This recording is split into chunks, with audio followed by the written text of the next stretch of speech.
My name's Annie Dare. I'm Special Advisor for Martha Lane Fox, and I've come down to Brighton today to actually see and identify how third sector organisations, brilliant, fragmented, vital that they are in improving life chances for the hard to reach groups that we believe should be our priority in trying to get the benefits of technology, as we've witnessed by talking to loads of people up and down the country in areas of deprivation. I'm just trying to identify, by looking at this ecosystem down here, what role they have to play, how successfully we can engage with them, and how we can really help amplify everything they're doing and identify stress points as well. Thank you. Okay. My name's Sarah Bridges. I work for UK Online Centres. I'm really pleased to be involved in today to speak to all the centres that have been working with people, getting them involved in technology. And I'm looking forward to finding out what they've learned over the last 10 years and see how we can put that into practice elsewhere. Great. Brilliant. I'm Darren, manager of the Crew Club. We run a range of services involving media and digital media, and the reason that I'm part of today is to look at what others are doing, working with people, both young people and adults, with media, and looking at how that can improve what we're doing, but also link in with what we're doing with the wider city. Great. And presumably you know a bit about what goes on at Whitehawkin anyway, because I used to be a trustee of here. Yeah.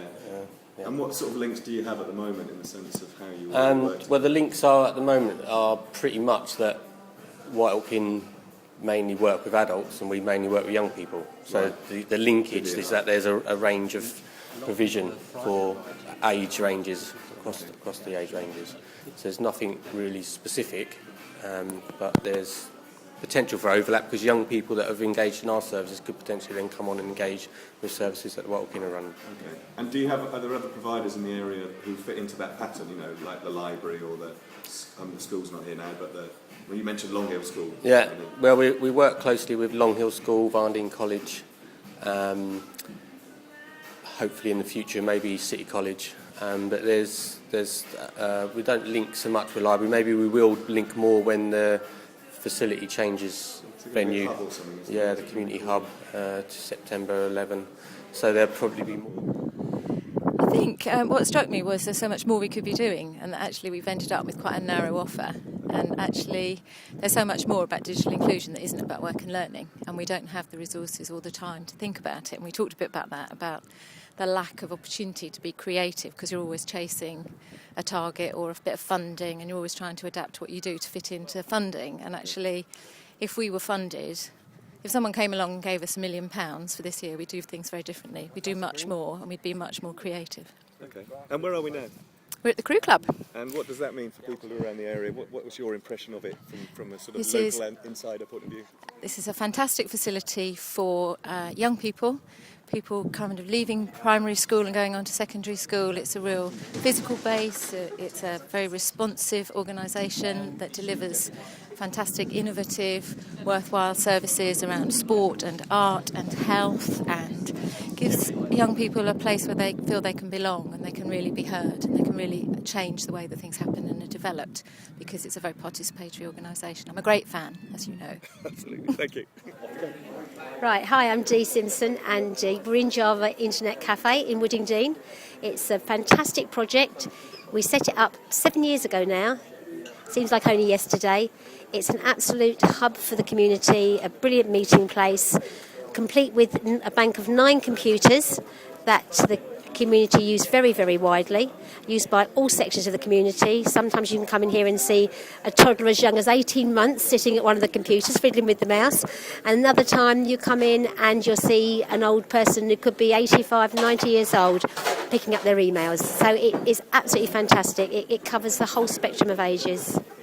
And in your, can you explain your role as well as a councillor? Because you've obviously got a particular role within the council, and I'm interested in sort of talking about that as well. Okay, yes, I'm Deputy Leader of the City Council. I'm also the Cabinet Member for Community Affairs, Inclusion and Community Safety. And I suppose this cafe sort of ticks all those buttons, really. Yeah, and I'm wondering, because we're doing a tour around... All right, so hello. Hello, I'm Ruth. I'm from Hangleton and Knoll. I'm the Hackett coordinator. I've just had meetings with various people this morning.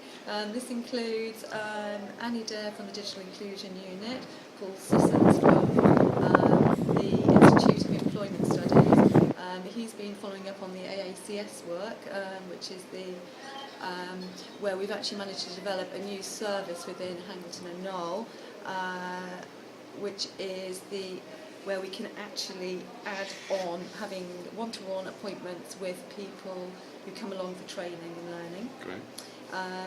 We've been speaking to Annie Dare about how important it is to actually continue to have IT services embedded in the community, because it means that people can come along who need to know, need to work new skills, who want to try to get online for the first time if they're older, and also for people who maybe have been along before, about 6 or 7 years ago, have had a break from it, have dropped out, and they need to come back and refresh their skills. So Great. it's just a really important resource to have. And within a community centre, it means that it gets known, the people get known, it's informal, it's friendly. The day really useful. I think it's great to bring people together from different sectors, looking at similar issues, looking at also sort of looking more detailed into certain issues rather than looking at the issue broadly across all the sectors and so on. So we've looked today at how that might affect community groups, and I think that's something that has helped the community groups. I'd imagine that, or well, I'd say that the community groups that have been the projects that we've talked about today would have got a lot from it, and also I think the people that have listened to the projects will learn from it. So I think all round it's a beneficial thing. It's good to get out and look at other projects as well, because sometimes we know the projects but we don't go to the projects and see what they're doing. So I think beneficial all round. Brilliant. Well, and ready to go. Hi, I'm Graham Walker. I'm Policy Director for Race Online 2012.